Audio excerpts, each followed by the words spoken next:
사조와 주역과 리더십을 공부하는 사주리 TV에 오신 것을 환영합니다. 지금 우리들이 자평진전 원문을 공부하고 있는데요. 오늘 또 지난 영상에 이어서 식신격의 주요 논점에 대해서 알아보도록 하겠습니다.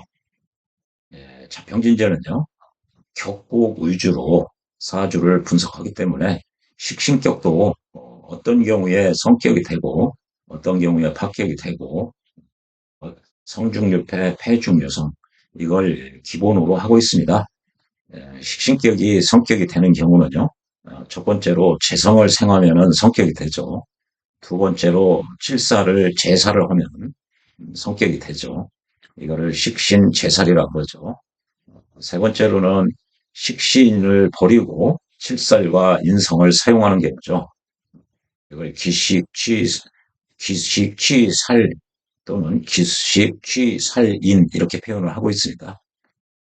식신격이 파격이 되는 경우는요. 인성으로부터 도식을 당하면은 파격이 되죠. 두 번째는요. 식신격이 칠사를 제사를 하는데 재성을 봐도 역시 파격론이 되죠. 또 이 밖에 성중유패, 폐중유성 등등 이미 설명을 드린 바가 있습니다. 자평진전에서는요. 이걸 기본으로 해서 이 식신격의 여러 주요 논점을 설명을 한 다음에 이 여러 유형별로 각각의 대운이 길하고 흉한지를 분석을 하고 있습니다. 네. 오늘은요, 지난 영상에 이어서 식신생재, 식신격이 재성을 사용하는 경우, 이걸 식신생재라고 그러죠. 그 경우에 논점이 있는데요. 지난 영상에서 일부를 말씀드렸고, 오늘 또 다른 논점을 말씀드리도록 하겠습니다. 지난 영상에서요, 식신생재가 아주 귀격이 되려면은 그 요건이 있다고 그랬죠. 일간이 신강해야 되고, 식신이 왕해야 되고, 재성이 천간으로 이렇게 투간이 되고, 통분을 하면은 아주 부기의 크기가 굉장히 큰 격이 성립이 된다. 그래서 귀격이 된다고 그랬죠. 이 귀격이 되기 위한 그 전제 또는 요건이 필요하죠. 첫 번째, 일간이 강해야 된다. 두 번째, 식신이 왕해야 된다. 세 번째, 재성이 천간에 투관이 되고 이렇게 통분을 하고 있어야 된다. 이것을 기억하셔야 됩니다. 오늘은요, 식신생재하는 경우에 그 사람의 성격이 어떠냐, 그것과 관련돼서 공부를 할 건데요. 이 두 사주를 소개하면서 평진적 원문에 이 사주를 보면은 개수가 묘월에 태어나서 이렇게 식신격이죠. 원령만 보면은 묘월에 간목이 투관이 된 경우 이거를 상관격으로 볼 것이냐 식신격으로 볼 것이냐 논쟁이 있을 수 있습니다. 어떤 선생님은 이 묘월에 갑이 투관이 돼서 이렇게 여기가 투관이 됐죠. 그래도 이 간목을 묘를 대표하는 글자로 인정을 해주는 선생님들이 계세요. 즉, 그런 분들은 묘월에 갑이 투관돼서 이걸 상관격으로 분류를 하고 있죠. 그러나 저평진전 원문의 내용을 보면은 이렇게 묘월에서 갑이 투관되면은 이렇게 묘는 왕지이기 때문에 여기를 인정하지를 않아요. 그래서 이거 간목은 묘목을 대표하지를 못합니다. 이게 자평진전의 논리거든요. 따라서 격은 이 상관격이 아니라 이 묘 그 자체로 봐서 이걸 식신격으로 분석을 하고 있죠. 여기도 마찬가지죠. 묘월에 갑이 투관돼서 자평진전에서는 이것을 상관격으로 보는 게 아니라 식신격으로 보고 있다는 것이죠. 이게 주로 적천수류를 공부하시는 분들이 이렇게 묘월에 갑이 투관되면은 이 갑으로서 격공용신을 잡는 경우가 종종 있습니다. 그러나 그것은 자평진전의 논리가 아니라는 말씀을 꼭 기억하셔야 됩니다. 왜 그러냐면요. 좌우미유는 왕지는 이 지장간을 격으로 삼는 것이 지장간의 본기 하나뿐입니다. 그래서요. 격국은 격국용신은 팔자용신 정고원령이다. 그래서요. 이 월의 지지를 대표하는 지지의 음양 오행을 대표하는 그 핵심은요. 지지의 지장간의 본기에 있습니다. 묘를 왜 목이라고 하느냐? 이 지장간의 본기가 을목이 오행 중에 목이기 때문에 묘를 목이라고 한 것이죠. 그리고요, 을이 음양으로 해서 음에 해당하기 때문에 묘도 음으로 보는 것이죠. 그래서요, 좌오묘요 왕지는 지장간의 본기만을 가지고 격을 삼고 있죠. 따라서 이 간목은 본기가 아니기 때문에 격으로 잡으면 안 됩니다. 당연히 식신격이죠. 묘월에 갑이 투관돼서 이걸 상관격으로 잡는 것은 자평진전의 논리가 아니다. 그걸 기억하셔야 되고요. 인신사의 생지는 권기뿐만 아니라 중기도 격으로 잡고 있죠. 진술충리, 즉 묘지, 고지의 경우에는 지장간의 본기뿐만 아니라 중기, 여기까지도 격으로 삼고 있죠. 그래서 이게 식신격이라는 걸 기억하셔야 되고요. 이게 식신생재로 돼 있는데 이게 식신이 재성을 사용하는 경우에 해당하는 식신용재라고 표현을 해도 되는 거죠. 그때 이 제목을 붙이는 그 원리를 보면은 이 천간 네 글자를 관심 있게 봐야 되는데요. 네 글자 중에 격국용신과 같은 오행을 제외시킵니다. 이게 목이니까 천간에 목을 제외시키죠. 간목을 제외시키고요. 또 일간과 같은 오행을 제거시키는 거죠. 수니까요. 수 제거시키고 제거시키고 남는 게 재성 하나만 남죠. 그래서요. 식신격이 재성을 사용한다. 식신용재가 되는 거죠. 그런데 식신은 재를 생하기 때문에 그냥 식신생재라고 이름을 붙인 것 뿐입니다. 이렇게요. 예, 여기도 마찬가지죠. 식신격이고요.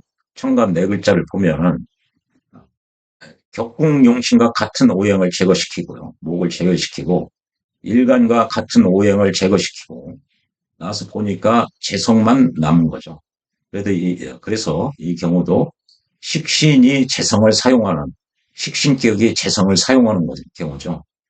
그래서 식신격이 재성을 사용하는데 식신으로 생을 할 수가 있기 때문에 식신생재라고 이름을 붙였을 뿐입니다.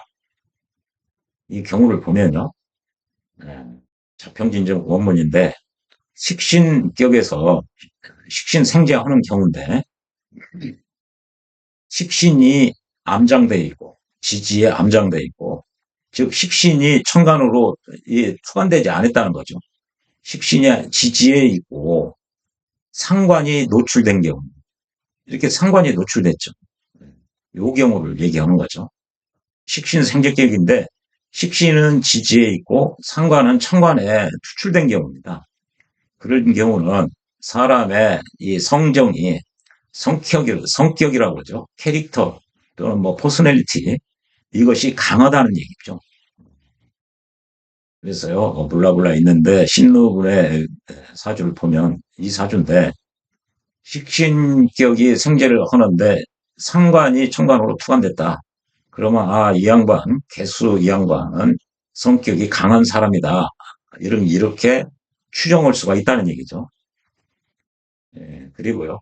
그러니까 식신격인데 상관이 투관되면은 사람의 성격을 어느 정도 알아볼 수 있다는 얘기죠. 왜 그러냐?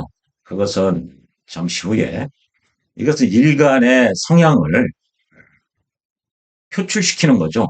원래 식신격인데 상관이면은 일간의 기운을 더 표현을 세게 한다는 얘기죠. 강하게 한다는 얘기죠. 주장이 강해지는 거죠. 그래서 성격이 강하다. 이걸 기억을 하셔야 되고요. 이렇게 식신격이 생재를 하는데 여기도 상관이 투관이 됐죠. 식신격인데. 그러면 이 양반 이게 공지현의 사주인데요. 공선생 이 양반은 성격이 강한 사람이다. 그걸 알 수가 있고요. 정제와 편제가 중첩적으로 천간에 이렇게 이게 정제와 편제가 재성이 두 개가 투출이 됐죠. 이렇게 되면은 부기의 크기가 크지 않다는 얘기죠. 부기가. 왜 그러냐면요. 이것도 일간은 이렇게 축에도 이게 역이죠. 축토가. 축토에도 통분을 하고 진토에도 통분을 했죠. 힘이 있죠. 일간이. 예, 강하지만 이렇게 식상, 그 재성이 있어서요. 일간도 강하지만 이 식상하고 재성을 보면은 식상은 재성을 생해주기 때문에 진영 논리로 치면은 나와 재성과의 진영인데 식상은 재성 편을 들어주니까 이게 재성의 현격이 더 무거워집니다. 그러면은 제 성격에서 이미 공부를 했습니다만 일간의 힘이나 역량을 초과하는 그 오버되어지는 만큼의 재성은 일간에게 재앙으로 해악으로 안 좋은 쪽으로 다가오게 돼 있습니다. 따라서 일간이 통분을 해서 힘이 있습니다만 여기 식상과 재성의 힘이 너무나 강하죠. 그래서 부기가 클 수가 없는 것이죠. 그걸 기억하셔야 됩니다. 예. 이에 대해서 설하고 선생은요, 예, 뭐라고 표현을 하고 있느냐. 평주를 보면, 오행의 간지는, 예, 오행의 간지는 음양이 짝지어서 배합되어야 된다. 음양이 짝지어서 배합되어야 순하고, 그 순한 경우가 재관인이라는 얘기죠. 그래서요, 내가 있고 그러면은 나의 반대 진영을 예전에는 이렇게 재관인으로 이렇게 분류를 했습니다. 나의 진영이 있고 나의 반대 진영은 재관인으로 이렇게 한 것이죠. 나와 나의 반대 진영의 관계는 나와 음양이 달라야 된다는 얘기죠. 음양이 같으면은 안 되고요. 음양이 달라야 좋다는 얘기입니다. 그러면 이 나의 반대 진영을 보면 재관인을 보면요. 명칭 자체가 다 정편으로 나눠져 있어요. 정제편제, 정관, 편관, 정인, 편인으로. 이때 음양이 달라야 되니까 편인보다는 정인이 일간한테 유리하고 편관보다는 정관이 일간한테 유리하고 편제보다는 정제가 일간한테 유리하다는 얘기죠. 그게 순하다고 표현한 거죠. 내가 생한 것은 나와 종류가 같아야, 음양이 같아야 순한 것이다. 내가 생한 것은 식신과 상관이죠. 그것은 나와 음양이 같아야 순한 거니까, 식신이 나와 음양이 같아서 식신이 나에게 유리하다는 얘기죠. 상관은 나한테 불리하다는 거죠. 그래서 그것이 바로 식신이다. 순한 것은 유정하고, 순하지 않은 것, 역행되어지는 것은 힘이 세고 사납다. 따라서 내 입장에서 보면 식신이 나에게 유정한 거죠. 상대적으로 상관은 나에게 무정한 거죠. 역한 거죠. 그래서 사나운 거죠. 그래서 나의 기운을 설기려 하는 힘이 식신보다는 상관이 훨씬 강력합니다. 또 나의 반대 진영으로 보면요. 이 정제, 정관, 정인이 나에게 유정한 거죠. 반면에 나와 음양이 같은 편관, 편제는 나의 성질과 음양이 같기 때문에 이게 역하는 거죠. 거슬리는 거죠. 그래서 사납게 되는 거죠. 그렇게 돼 있고요. 이게 진영 논리를 칠 때 보통 이렇게 명칭으로 오면 정편 이렇게 다 돼 있는데 보통 인성을 내 편으로 여기는 경우가 많죠. 그래서 나의 반대 진영은 재와 관살은 나의 반대 진영인 게 분명한데 인성은 이중적지위가 있죠. 관이나 칠사를 식상의 공격으로부터 인성이 보호를 해주죠. 식상을 극함으로써 얘네들이 관살을 극하지 못하게 하니까 결과적으로 정관이나 평관 입장에서는 인성이 이 자기들을 보호해주는 역할을 하는 거죠. 이게 인성의 그 이중적지인데요. 첫 번째는 나의 반대 진영을 보호해주는 역할을 하니까 이게 나의 반대 진영으로서 역할을 할 때도 있는 거죠. 반면에요, 내가 약할 때는, 신약한 경우는 인성이 나를 생존해줘야 되니까 이때는 내 편으로 작용을 하게 되는 것이죠. 그래서 이거를 이중적지에 있다는 것을 기억하셔야 돼요. 그래서 때에 따라서는 나의 반대 진영으로 인성이 작용할 수가 있다. 이 점을 유념하셔야 되죠. 그래서 원칙적으로 나의 반대 진영은 이렇게 재관인으로 보는 거죠. 그러면 나의 반대 진영이 얘네들 재관인이니까 나의 진영은 이제 비견과 식상인 거죠. 여기서는 나와 음양이 같아야, 이게 같은 종류여야 순어다, 유정어다 그랬거든요. 내 입장에서 보면 겁재보도 비견이 유정한 거죠. 내 입장에서 보면은 상관보도 식신이 유정한 것이죠. 예, 이게 상당히 중요한 내용입니다. 대부분 선생님들이 이걸 얘기해 주지 않는데요. 이게 상당히 많은 통찰을 하게 하는 그 문장이니까요. 꼭 유념해서 기억해 놓을 필요가 있습니다. 예, 사람의 성정이 강하냐, 부드럽느냐, 유연하냐, 그것은 반드시 사주의 배합을 봐야만 알 수가 있다.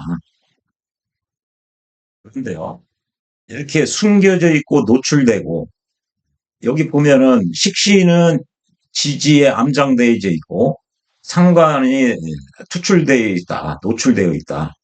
이거로 사람의 성격이 강하냐, 부드럽느냐를 판단할 필요는 없다.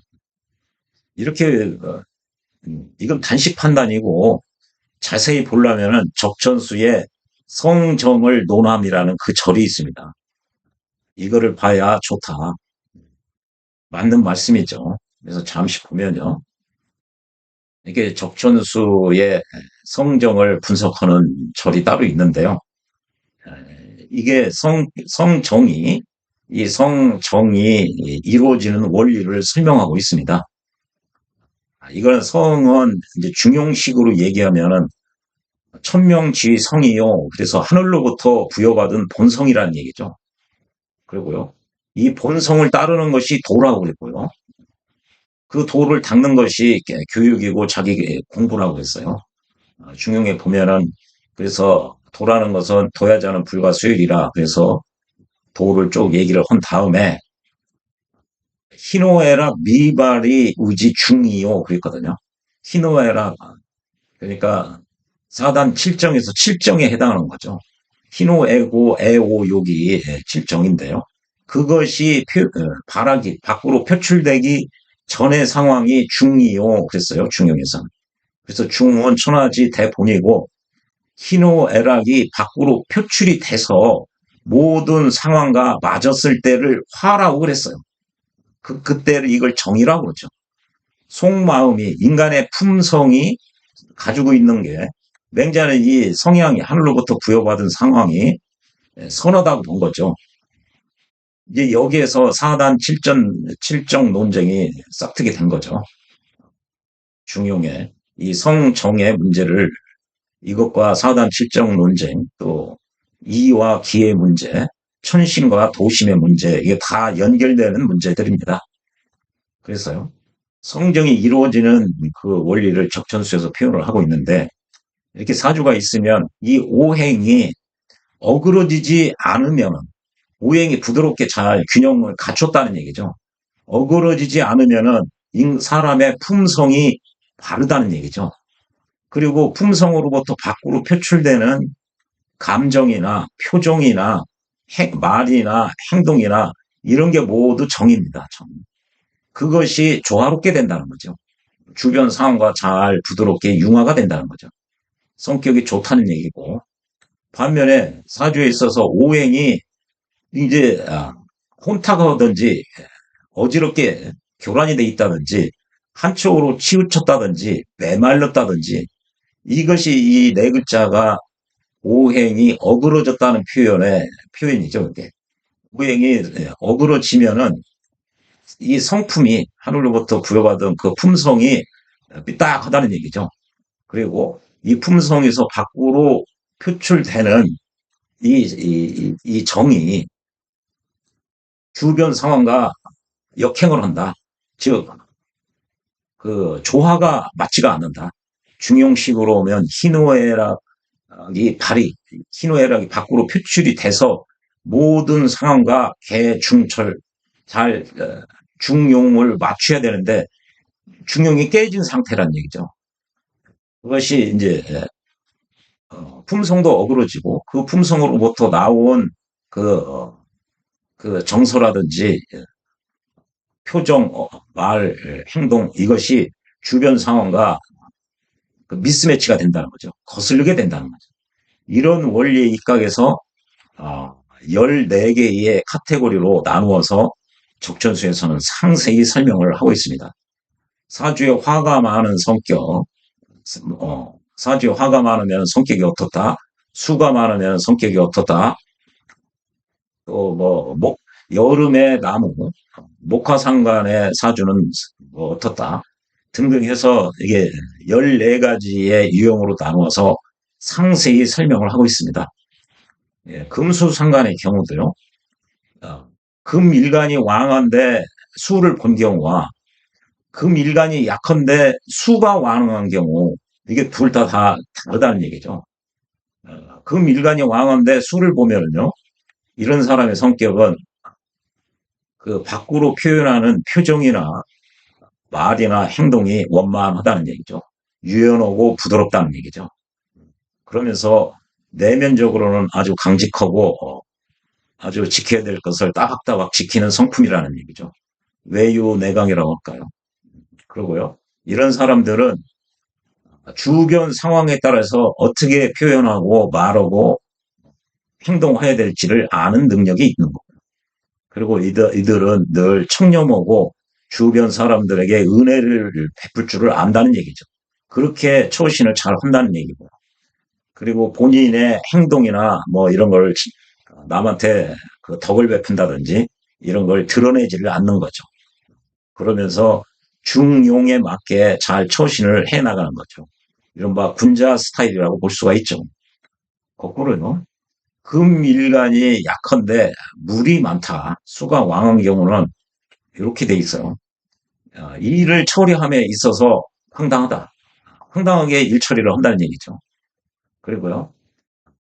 입으로는 옳다고 하면서 마음으로는 그러다고 한다. 이 말로는 상대방을 위하는 척하지만 마음은 부정하는 거죠. 말과 마음이 다른 거죠. 속으로는 그렇지 않으면서 말과 이게 속마음이 다른 경우죠. 그리고 교묘한 그 술책으로서 교묘한 술법으로 사람을 대하고자 하는 뜻을 가지고 있는 거죠.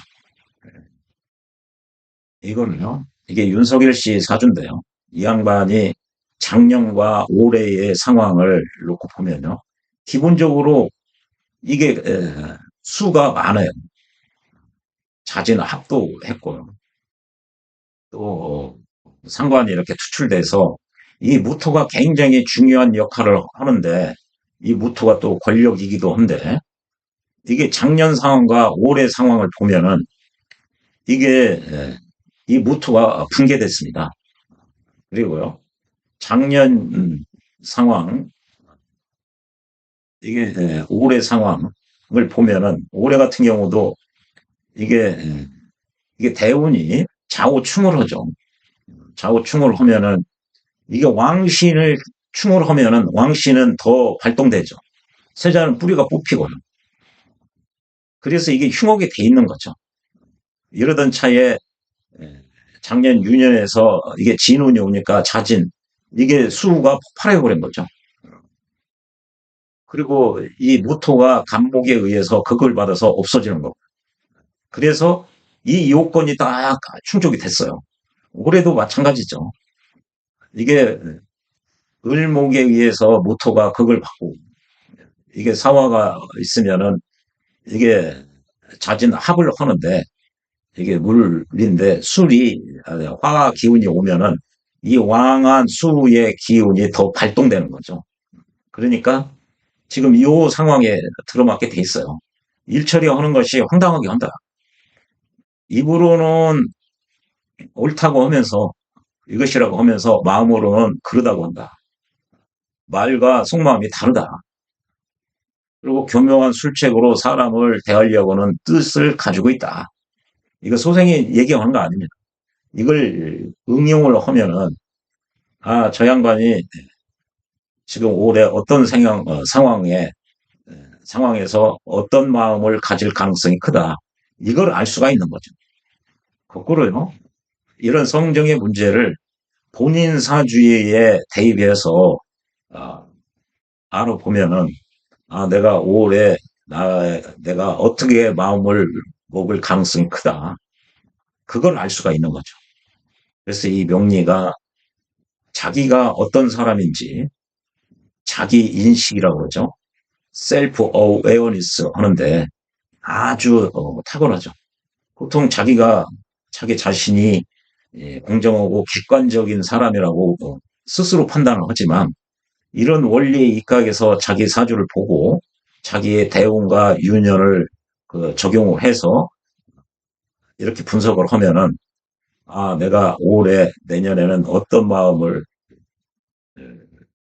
어떤 그 마음의 태도를 견지할 하는 상황이 있을 수 있다. 그걸 감안해서 자기가 마인드 컨트롤을 해 나가야죠. 그래서 소생은 자기 명을 아는 군자이어야 된다. 그래서 지명 군자라는 표현을 좋아합니다. 예. 이게 나중에 자평진전 강의가 끝나면 척천수에 대한 강의도 해볼 생각으로 가지고 있습니다. 이와 같은 것도 언젠가 강의를 해드리겠습니다. 그래서요, 이렇게 봐야 되고, 이, 어, 이렇게 식신생재하는 경우 상관이 나오면은 성격이 강한 측면이 있을 수가 있다. 예, 그걸 유념을 할 필요가 있어요. 이걸 바꿔요. 이제 서 선생의 표현을 한번 보죠. 이 사주는 성격이 강하다고 그랬죠. 여기는 부기의 크기가 크지 않다. 이렇게 얘기했고요. 이 사주는, 신노분의 사주는 개수가 비록 통군을 했다는 거죠. 개수가 해수의 왕지에 통군을 한 거죠. 이게 적천수 입장에서는 개수는 해수에만 통군을 한 거고요. 평진전 입장에서 보면 개수가 이 묘목에서 장생을 얻은 거죠. 장생을. 그래서 아주 강한 거죠, 이게. 장생 두 개를 얻었고 왕지에 통군을 했으니까 이렇게 차평진전 심 선생은 이렇게 개수가 묘목에 통군하고 있다는 것을 인정을 하고 있습니다. 적천수 하시는 분들은 이거 인정을 하지 않죠. 이게 기운을 빼가는 거지 어떻게 그 개수에게 힘을 지지해주는 그런 오행이냐. 그래서 포태법이라고 그러죠. 12운성을 적용할 때 양간이든 음간이든 모두 순행만 인정을 하지 역행하는 것을 인정을 하지 않죠. 서 선생은요. 개수는 이 해수에만 통분을 한다는 거죠. 그래서 해수에만 통분을 하고 있는데 지지를 보니까 인해와 인해 여기에도 목이 있죠. 목이 있고 다 묘목 둘이 있어서 일간의 기운을 설계해가는 이 상관이 지극히 왕하다.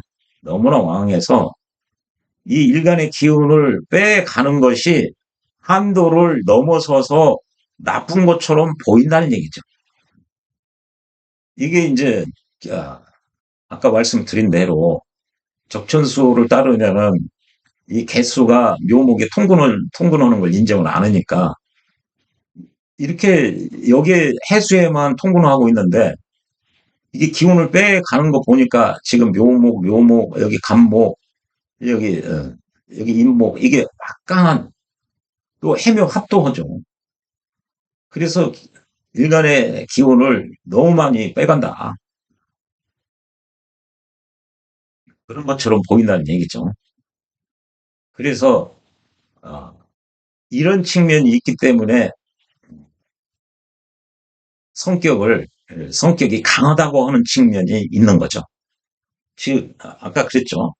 오행의, 오행의 기가 어그러지지 않아야 되는데, 어그러지지 않아야 성품이 좋은데, 지금 이 경우는 이게 지나치게 설기한 게 강하죠, 이렇게. 지나치게 치우쳐졌다는 얘기죠. 그리고 오행이 균형이 이렇게 교란돼 있죠. 그래서 이게 성격이 강하다는 얘기죠. 부드럽고 원만하지가 못할 수가 있다라는 표현을 지금 이렇게 하고 있는 거죠. 예, 공치현의 사주는요, 요 사주죠.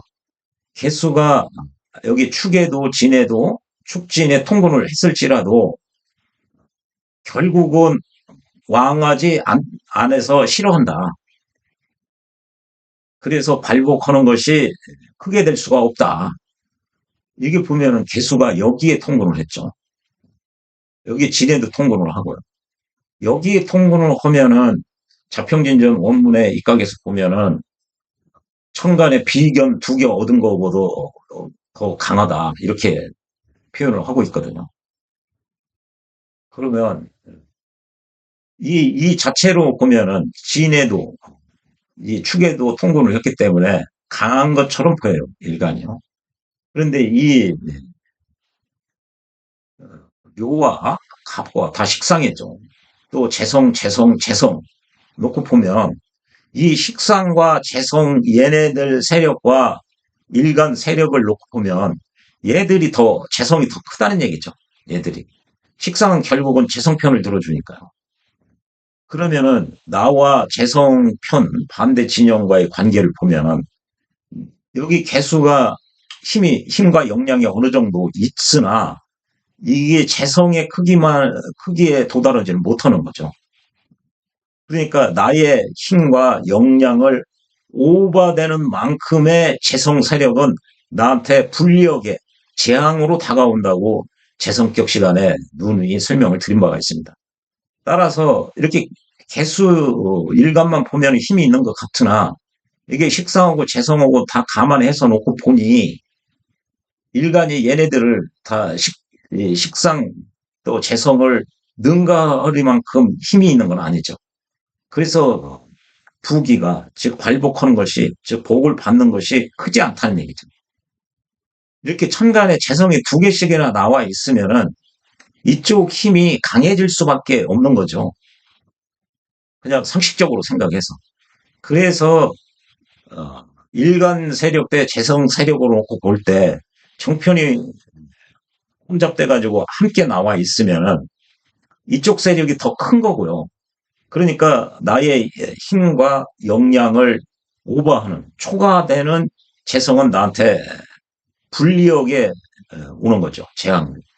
그 측면과 이렇게 정편이 혼합돼 있으면 기가 청어지가 못하는 거죠. 그 점도 마이너스 요인이 되는 거죠. 그래서 여기에는 두 가지 문제가 있죠. 그래서요, 예, 아까 그랬죠.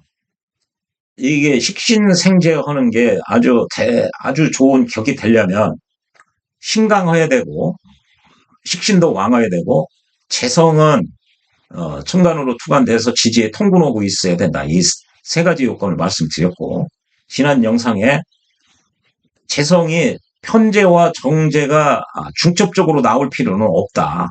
그 얘기를 한 거죠. 이렇게 천간 네 글자에 있는데 천간에 정재 편재 함께 나와 있으면 일간이 아무래도 약할 이쪽 세력이 더 커지면 커졌지 일간에게 유리하지가 않은 거죠. 그래서 부기가 잘 드는 거고 이 재성이 자기의 역할을 재성도 이게 혼잡돼 있는 거죠. 기가 정편이 함께 있으면은 크게 돼 있는 거죠. 그런 측면에서도 여기 발복이 부기가 작게 되는 거죠. 그래서 여기 원문에 보면은 부기가 그렇게 크지 않다 이렇게 표현을 한 거죠. 가만히 생각해 보면 이게 재성이 두 개 나온 게 뭐가 문제인데 일간 세력보다 재성 세력이 더 커질 수가 있다는 점 그것과 또 재성이 두 개 이렇게 나와 있으면 기운이 통하지 못하고 탁할 가능성이 있는 거죠. 그래서요 성격 면으로 보면 오행의 기운이 이게 탁할 가능성이 있는 거죠. 성격 면으로도 이롭게 작용하지를 않는 거죠.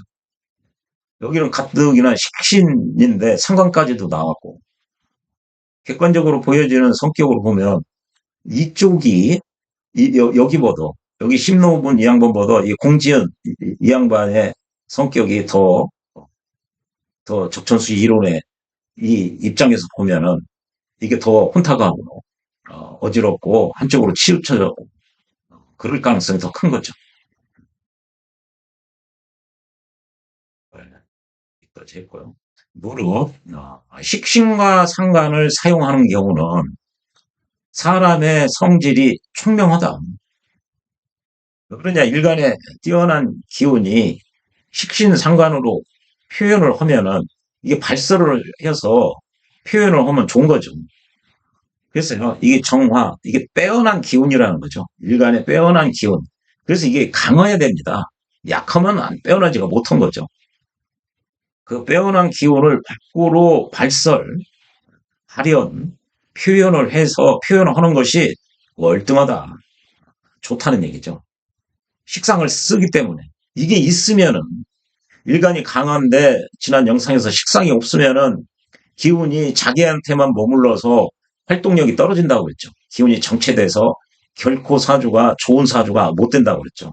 일간이 강하면은 기본적으로 식상이 있어줘야 됩니다. 식상이 있으면 빼어난 기운을 밖으로 발현, 표현하는 것이 월등하다, 뛰어나다는 얘기죠. 그래서 이 빼어난 수기가 밖으로 흘러서 표현된다, 노출된다. 이것이 자연스러운 이 징험이다. 이게 사물의 원리가 그렇다. 그래서요, 사주에 양이 온전하면, 양이 깨지지 않고 온전하게 있으면 사람의 성질은 강하고 바르고 강직한 거죠. 그러나 안 좋은 점은 양은 팽창 확산하려고 하는 성향이 있기 때문에 좀 급하다는 얘기죠. 서두르고 그런 측면이 있고 반면에 음이 온전하면 음은 수려 뭉추고는 성향이 있기 때문에 음의 글자가 온전하면 사람의 성질이 심취하다. 속으로 안에 아주 잠겨져 있다는 얘기죠. 즉 자기의 생각이나 감정을 밖으로 표현하지가 않는다는 거죠. 자기 속내를 드러내 보이지를 않는 거죠. 그리고 표현을 한다고 해도 이게 아주 느리게 늦게 이게 지연돼서 표현해도 완만하게 생각이나 뭐 이걸 표현해도 살짝만 즉각 표현하는 게 아니라 아주 느리고 간헐적으로 완만하게 표현을 하든지 아예 자기의 생각이나 감정을 숨기고 밖으로 표현하지 않는다는 거죠. 이것이 음양의 자연스러운 그 세력이고 이치가 그렇다는 거죠. 그래서 이거를 여러 번 시험해 봤는데 여러 번은 모두 다 응원했다. 잘 맞았다. 근데 이렇게 보면은 양이 온전하다, 음이 온전하다. 지금 이게 너무 두리뭉실하죠. 그래서 이거는 결국은 사람의 성정을 보려면 이 적천수의 성정론을 보는 게 좋습니다. 이게 양이 굉장히 많은 양이거든요. 그래서 언젠가 이런 거는 자평진전을 끝내고 나서 적천수 올 기회가 있으면은 소생의 영상을 올리도록 하겠습니다. 그래서 여러분들 스스로 이런 부분을 공부하셔서 자기 사주에 대입을 해서 자기를 객관적으로 성찰할 수 있는 올해 내가 이런 마음이 생기는데 왜 그런가 자기를 인식하는 성찰하는 그 도구로 이 명리라는 도구가 아주 좋은 도구가 될 수가 있습니다. 예, 참조하시기 바랍니다. 예, 그래서요 올해 결론은 이겁니다. 그러니까 적평진전 원문의 내용으로 보면 이렇게 식신이 생재하는 경우에 식신은 지지에 있고 상관이 천간으로 투출되면 성격이 강할 수가 있다. 자기 능력보다 밖으로 표출하려고 하는 기운이 셀 수가 있다. 그리고요. 이렇게 재성이 정편이 모두 천간에 이렇게 이게 뭐 정화가 또 나왔다든지 해도 마찬가지죠. 이렇게 천간에 두 글자로 이렇게 나와 있으면은 부의 크기가 부기의 크기가 작아질 수가 있다. 그 원리는 그 재성격 시간에 말씀드렸듯이 일간의 역량, 능력을 초과하는 그걸 오버하는 재성은 그 양만큼은 일간에게 재앙으로 안 좋은 쪽으로 회귀되기 때문에 그렇다. 귀속되기 때문에 그렇다. 또 이렇게 양자가 이렇게 정제, 편제가 함께 있으면은 기운이 맑지가 못하다, 청하지 못하다, 착하다는 얘기죠. 그 요소도 부기가 크지 못하게 하는 쪽으로 작용을 한다. 이게 만약에 이게 뭐 편제가 돼도 마찬가지죠. 이게 병 나와도 마찬가지죠. 그것을 기억하시면 되겠습니다. 예, 오늘은요. 식신생재하는 경우에 있어서 성격이 좀 강하게 나타나는 경우, 또 부의 크기가 재성이 천간에 두 개 이상 나오면은 부기의 크기가 작아질 수가 있다. 그걸 기억하시는 게 좋습니다. 예, 또요. 여름의 나무가 여름의 나무라는 얘기죠. 이게 이제 목화 식신이죠. 하다 보면 이게 이제 식신이죠. 식신인데 번기가 투간이 됐네요. 그러면은 격궁 천간 네 글자 보면은 격궁용신과 같은 오행 화를 제거하고 일간과 같은 오행을 제거해놓고 보니까 재성만 이렇게 있죠. 이 경우도 아까 식신생재에서 재성이 이렇게 두 개 나와 있으면은 부의 크기가 좀 작다고 그랬죠. 부기의 크기가 하나 있는 경우보다. 그래서 여름의 목은 이게 불타죠 이게. 그래서 조우가 반드시 필요하죠. 그래서 화는 아주 타오르고 어, 흙은 아주 메말랐다. 가뭄이 심하다. 거북등처럼 갈라진다는 얘기죠. 그래서 조후상 반드시 수가 필요하다는 거죠. 수는 인성이죠. 인성이 필요한데 여기 물기운이 하나도 없죠. 지장간에도 없어요. 그래서 귀함은 있죠. 왜 그러냐? 식신생재를 하기 때문에 그 격의 그 스트럭처 구조는 그 성격이 돼 있거든요. 그래서 귀함은 있으나 아, 이게 무 쪽으로 나갔다. 문간이 아니라 무간으로 나갔다는 얘기죠. 그래서 도둑이 된대요. 황도둑의 사주인데요. 이에 대해서 설하고 선생은요. 여름의 나무가 재성을 사용하는 경우죠. 이거죠.